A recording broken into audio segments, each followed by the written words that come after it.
त्याला टिपण द्या.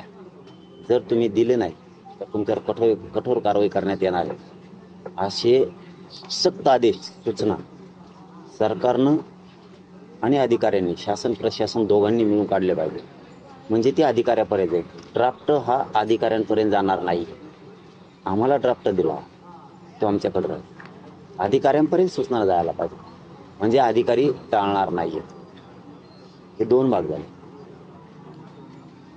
आमचं तिसरं म्हणणं आहे, सातारा संस्थांचा JR काढायला काहीही अडचण नाही. बहाणे कोर्टात चॅलेंज होणारे, अमकं होणारे, तमकं होणारे, किती चांगला काढला तरी मराठ्यांच्या नशिबात चॅलेंज आहेच. कुणीतरी विरोधात जाऊन याचिका दाखल करतच, कुणीतरी विरोधात जाऊन चांगलं दिलं तरी आमच्या विरोधात जाते, चुकीचं दिलं तरी पण आमच्या विरोधात जाते. त्यामुळं सातारा संस्थांचा JR काढून टाकणं आवश्यक आहे. त्याला 94चा JRची नियमावली, 90च्या अध्यादेशाची नियमावली, 2001-2012चा कायद्यानुसार, 2012च्या कायद्यानुसार त्याला ती नियमावली लागू करावं. हैदराबाद गॅजेटेअरबद्दल त्या JRला सुद्धा तीच नियमावली लागू करावं. त्याच्यातही 1921ची, 1931ची, 1800ची ज्या जनगणना आहेत त्या सुद्धा घ्याव्यात. JR काढून टाकावं. JR काढायला काहीही अडचण नाही. गुन्हे मागं घेण्यासाठी सरकारला अधिकार आहेत, गृह मंत्रालयाला अधिकार आहेत, विधी व न्याय मंत्रालय सरकारकडे आहे, मुख्यमंत्री साहेबांकडे. ते कलमा कमी करू शकते, तीही कारवाई करता येते. बलिदान गेलेल्या कुटुंबांचा विषय तो तसंच त्यांच्या हातातला आहे. सारथी महामंडळ याच्याबद्दल आपण बोललो, बार रोज काय बोलायचं आहे, तेच विषय. पुन्हा मराठा आणि कुणबी मंत्रालय स्थापन करणं, एकदा मुख्यमंत्र्यांनी फक्त घोषणा करायची, त्यात काय मोठा विषय नाही आहे. मराठा आणि कुणबी मंत्रालय स्थापन करण्यासाठी कशाचीच आवश्यकता नाही आहे. शिंदे समितीला मुदतवाढ देऊन नोंदी शोधायला लावायच्या. या जवळपास आपण सगळ्या मागण्या सरकारकडे दिलेल्या. आता मला वाटतं त्यांनी ड्राफ्ट आमच्यासाठी राहील, हरकत नाही, ड्राफ्ट दिला तरी आम्ही स्वीकारू. पण सरकार स्तरावर सूचना जाणं लय गरजेचं आहे. प्रत्येक कार्यालयाला, अधिकाऱ्यांवर त्या सूचना त्यांनी काढाव्या. दाखवण्यात आलाय का? सातारा गॅजेटचा जो विषय आहे, तुम्ही जे म्हणताय सातारा गॅजेट लागू करा, बाकी सगळ्या मागण्यांबाबत ते पण शिष्टमंडळ समाधानकारक आहे. मात्र सातारा गॅजेट जर लागू केला तर कोर्टात चॅलेंज झालं तर हैदराबाद गॅजेट बाबत देखील काही चुकीचा निर्णय येऊ शकतो, अशी सगळी चर्चा आहे किंवा अभ्यासकांचं म्हणणं आहे. तर त्यामुळे हे सगळं सातारा गॅजेट कोणते अभ्यासक म्हणले? अभ्यासक कोण म्हणलंय का? अशात म्हणलंय का असं म्हणतो मी, आडवं नाही बोलत. अधिकाऱ्यांचं म्हण, मला वाटलं अभ्यासक म्हणले. ते अधिकारी म्हणजे ते अभ्यासक त्यांचे होते, त्यांचं ऑफ द रेकॉर्ड असं म्हणणं. आमचे आपले जे अभ्यासक मराठा समाज JR काढायला काही हरकत नाही, फक्त नियमावली व्यवस्थित लावली पाहिजे सरकारनं. JR काढणारे ते अधिकार त्यांच्याकडे आहेत. नियमावली चुकीची लावली तरी होतं.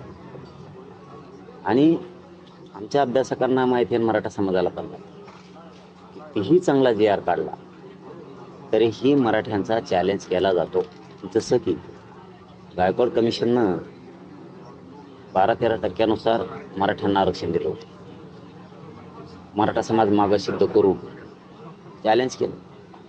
आता 10% सुद्धा BC चॅलेंज केलं. मराठ्यांचं काही पण चॅलेंज होणार, लक्षात ठेवा. तुम्ही आत्ता काढला तरी चॅलेंज होणार आहे, तुम्ही 1 वर्षाने काढला तरी चॅलेंज होणार. कारण मराठ्यावर जळणारे तेवढी संख्या आहे. मराठा समाज मोठा होऊ नये अशी संख्या खूप आहे, म्हणून ते कधी होणारच. 2001चा 2012चा कायद्याची नियमावली लागू करायची, 1994च्या JRची नियमावली त्याला लागू करायची, 90च्या JRची करायची. काय होत नाही. तुम्ही आता उपोषणाला बसणार आहात की जे मंत्री येत आहेत त्यांच्या चर्चेनंतर मग निर्णय घेणार?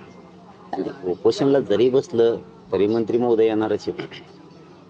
नाही बसलं तरी पण येणारच आहे.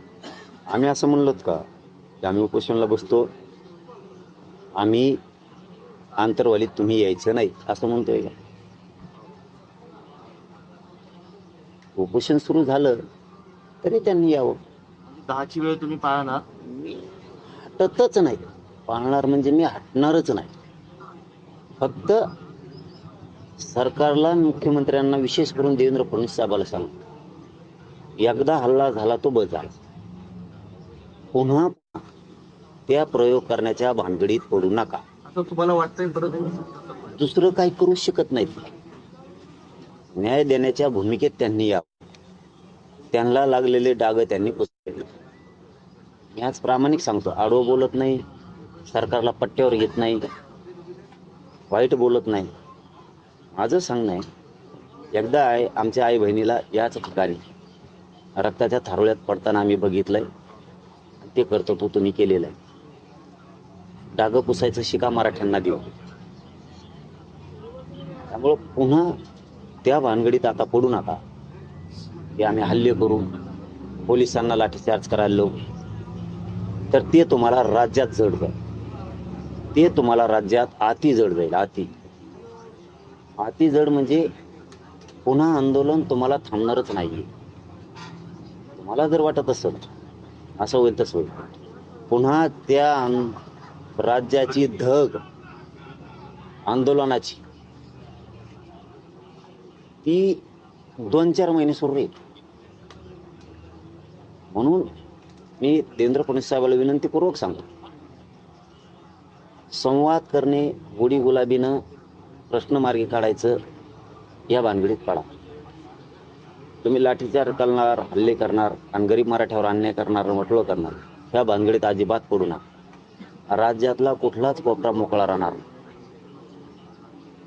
इतकं भयान आंदोलन राज्यात मराठी करते. त्यामुळं तुम्ही हल्ला करायचा नाही. मराठा शांत आहे. मराठा समाजालाही सांगतो, मी तुमच्या लेकराबाळाच्या कल्याणासाठी या तळपत्या उन्हात बसणार.